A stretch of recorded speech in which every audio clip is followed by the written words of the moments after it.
มีเตื้อหนึ่งพระเยซูเตียวลัดกลางโต้งวันนั้นเป็นวันสะบาโต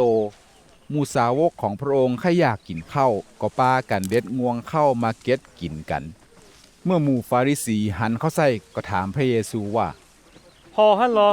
หมู่สาวกของท่านแยะในสิ่งที่ห้ามแยะในวันสะบาโตพระเยซูตอบว่าพวกท่านบ่เคยอ่านพระคัมภีร์เรื่องที่กษัตริย์ดาวิดเนี่ยตอนที่ท่านกับหมู่คนที่มาตวยขอยากกินข้าวกาท่านเข้าไปในพระวิหารของพระเจ้าแล้วกินขนมปังที่ตั้งถวายพระเจ้าซึ่งทำกฎห้ามท่านกับหมู่ของท่านกินนอกจากปุโรหิตต่ออันที่กินได้หมู่ท่านยังบ่เคยอ่านบทบัญญัติของโมเสสกาที่ว่าหมู่ปุโรหิตที่แยกการอยู่ในพระวิหารก็แยกการในวันสะบาโตเหมือนกันแต่หมู่เขาก็บ่มีความผิดแล้วเขาบอกคือฮู้ว่ามีคนหนึ่งที่อยู่ที่นี่ยิ่งใหญ่เหลือพระวิหารแห่งถ้าหมู่ท่านเข้าใจความหมายของข้อพระคัมภีร์ที่ว่าเขาต้องการความเมตตาบ่ใช่ต้องการสัตว์มาปูจาท่านคงจะบ่ตัดสินลงโทษคนหมู่นี้ที่บ่มีความผิดแน่ๆย้อนว่าบุตรมนุษย์เป็นเจ้าเป็นนายเหนือวันสะบาโต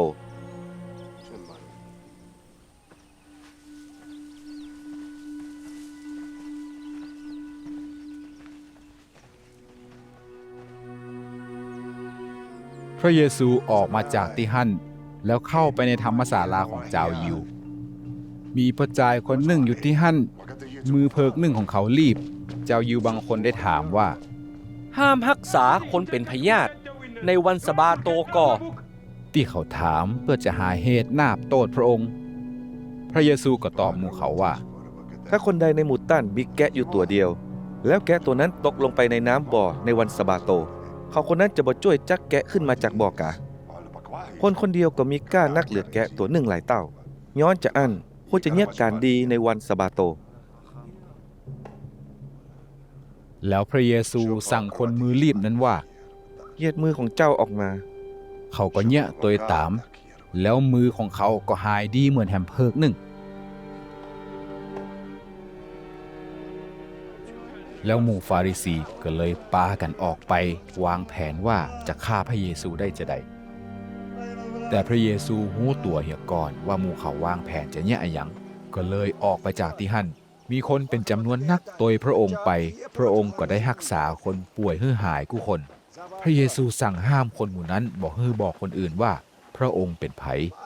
เพื่อให้เป็นไปตามกรรมที่อิสยาห์ผู้เป็นปากเป็นเสียงแตนพระเจ้าได้อู้ไว้แล้วว่าคนฮับใจคนนี้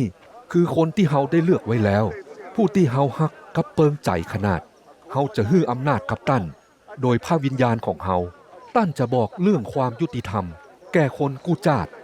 ตั้นจะบพิษหัวไขก็ว่าขึ้นเสียงดังบ่มีไผจะได้ยินเสียงของตั้นที่กลางกองตั้นจะบ่ฮักไม้อ้อที่จำแล้วขว้างกับตั้นจะบ่ดับไส้โกมไฟที่เป็นควันใกล้จะดับตั้นจะยะจะอี้จนกว่าตั้นจะยะให้ความยุติธรรมได้หับใจตั้นจะเป็นความหวังของคนกู้จาด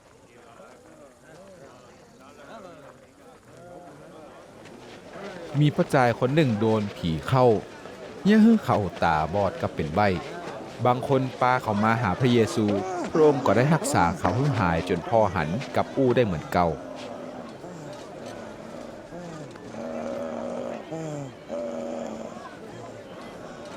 คนตึงมดปากันงืดถามกันว่า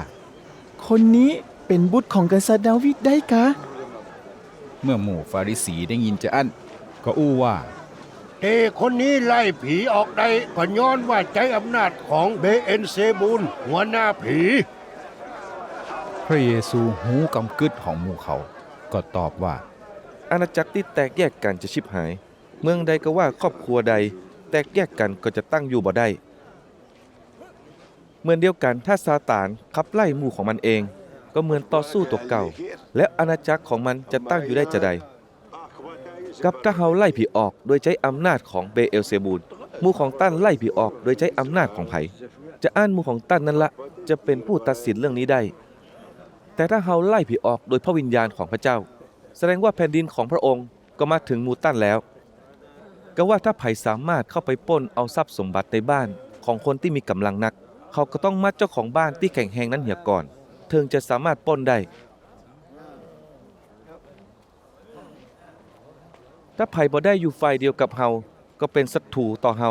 ภัยบ่ได้ช่วยฮ้องคนเข้ามาเปาะมาต้อมกับเฮาก็เป็นคนแยกคือคนแตกขะแลขะแจไป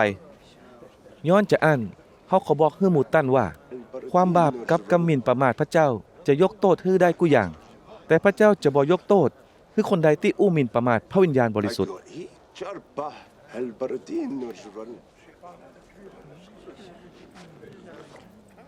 พระเจ้ายังจะยกโทษฮื้อกับคนที่ด่าบุตรมนุษย์ได้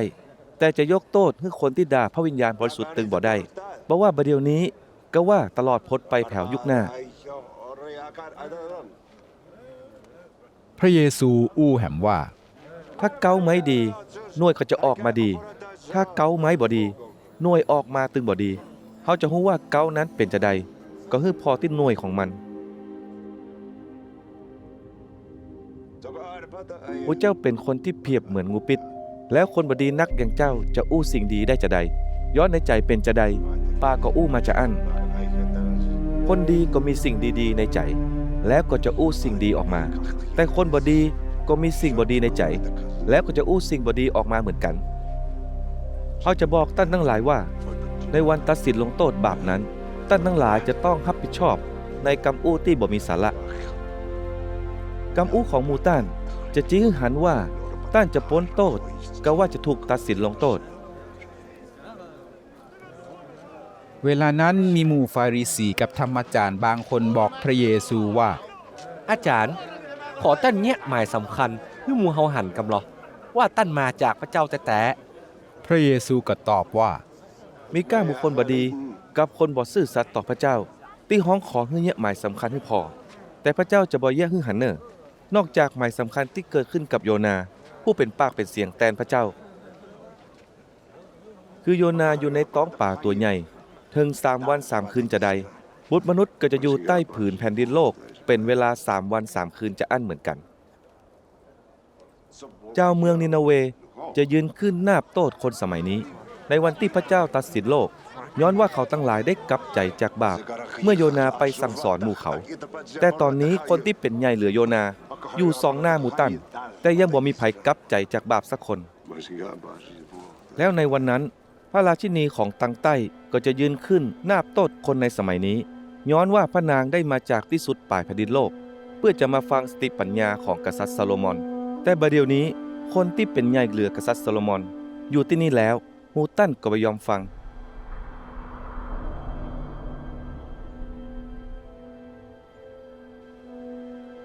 ผีร้ายตัวหนึ่งเมื่อออกจากตัวของคนไปแล้วก็ห้อนไปตามที่กันดารแห้งแล้งเพื่อเสาะหาที่อยู่ใหม่แต่ก็เสาะหาบ่ปะผีร้ายตัวนั้นเลยอู้ขึ้นว่าข้าจะปิกไปเฮือนหลังเก่าที่ได้ออกมาแล้วดีกว่าเมื่อผีร้ายปิกมาแล้วก็หันว่าเฮือนหลังเก่านั้นยังว่างบ่มีไผอยู่เตื้อกับเพี้ยวสะอาดเรียบร้อยดีผีร้ายตัวนั้นก็ไปจวนผีตัวอื่นๆแฮม7 ตัวที่หายเหลือมันแฮมแล้วปากันเข้ามาอยู่ในเฮือนหลังนั้นสุดท้ายแล้วคนนั้นก็ซ้ำหายเหลือ9 แฮมคนบดีในสมัยนี้ก็จะมีสภาพเหมือนจะอั้นตัวตอนที่พระเยซูกำลังอู้กับหมู่คนตั้งหลายแม่กับหมู่น้องบ่าวของพระองค์ก็มายืนท่าอยู่ตั้งนอกแน่จะอู้กับพระองค์มีคนมาบอกพระเยซูว่าแม่กับหมู่น้องบ่าวของอาจารย์มายืนท่าอยู่ต่างนอกหมู่เขาบอกว่าใครอู้ตัวต้านพระเยซูบอกว่าใครเป็นแม่กับพี่น้องของเฮาแล้วพระเยซูก็จี้ไปที่หมู่สาวกของพระองค์อู้ว่าหมู่เนี้ยเป็นแม่กับพี่น้องของเฮาย้อนว่าคนที่เนี้ยตัวตามความต้องการของพระบิดาของเฮาที่อยู่ในสวรรค์คนนั้นก็เป็นพี่น้องกับเป็นแม่ของเฮา